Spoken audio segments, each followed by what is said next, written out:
வணக்கம் ஓவியா. திருச்சியில் சிறுமிக்கு போதை மருந்து கொடுத்து பாலியல் துன்புறுத்தல் செய்த சம்பவம் பெரும் பரபரப்பை ஏற்படுத்தியுள்ளது. அதாவது காரில் இருந்து சிறுமியை இறக்கிவிட்டு சென்ற நபரை பொதுமக்கள் பிடித்து காவல்துறையினர் ஒப்படைத்துள்ளனர். அதாவது சிவகங்கை மாவட்டத்தை சேர்ந்த மாலிச்செல்வன் என்பவர் கார் ஓட்டுநராக பணிபுரிந்து வருகிறார். இவர் நேற்று மதியம் மாலிச்செல்வன் சிவகங்கையிலிருந்து காந்தி மார்க்கெட் பகுதியில் உள்ள கல்மந்தை காலனி குடியிருப்பில் வசிக்கும் திருநங்கை அவரது நண்பர் பார்ப்பதற்காக வந்துள்ளார். அப்போது திருநங்கை தங்கையை மாலை 5 மணி அளவில் கல்மந்தை காலனியிலிருந்து மாலிச்செல்வன் தனது காரில் அழைத்துச் சென்றுள்ளார். பின்னர் மாலை 6:30 மணிக்கு மேல் அந்த சிறுமியை மாலிச்செல்வன் திருச்சி மார்க்கெட் பகுதியில் அருகே இருக்கக்கூடிய கீழக்கடை பஜார் பகுதியில் காரில் இருந்து வீசி சென்றுவிட்டு சென்றதாக கூறப்படுகிறது. அப்போது சிறுமி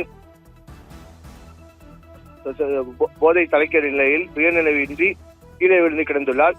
இதனை பார்த்த பொதுமக்களும் அந்த பகுதி காவலர்களும் உடனடியாக அவரை மீட்டு திருச்சி அரசு பொது மருத்துவமனைக்கு சிகிச்சைக்காக அனுப்பி வைத்தனர். தொடர்ந்து கார் ஓட்டுநர் மாலிச்செல்வனை தேடி வந்த பொதுமக்கள் இரவு 7:30 மணிக்கு மேல் மீண்டும் கல்மந்தை காலனிக்கு வந்த அவரை பிடித்து சரமாரியாக தாக்கியுள்ளனர். இதில் மாலிச்செல்வனுக்கு பலத்த காயம் ஏற்பட்டுள்ளது. பின்னர் 108 ஆம்புலன்ஸ் மூலம் அவரை மீட்டு சிகிச்சைக்காக அரசு மருத்துவமனைக்கு அனுப்பி வைத்தனர். தற்போது திருச்சி அரசு மருத்துவமனையில் தொடர்ந்து தீவிர சிகிச்சை இருந்து வருகிறார். சிறுமிக்கு பாலியல் துன்புறுத்தல் ஏதேனும் விளைக்கப்பட்டதா அல்லது வேறு ஏதேனும் காரணமா என்று குறித்து காந்தி மார்க்கெட் போலீசார் வழக்கு பதிவு விசாரணை நடத்தி வருகின்றனர். இந்த நிலையில் இது குறித்து தகவல் இருந்த சிறுமியின் பெற்றோர் மற்றும் உறவினர்கள் அரசு மருத்துவமனை முன்பு திரண்டனர். தொடர்ந்து சிறுமியை பார்க்க அனுமதிக்க வேண்டும், குற்றவாளிக்கு உரிய தண்டனை வழங்க வேண்டும் என சாலை போராட்டத்தில் ஈடுபட்டனர். கோவியா.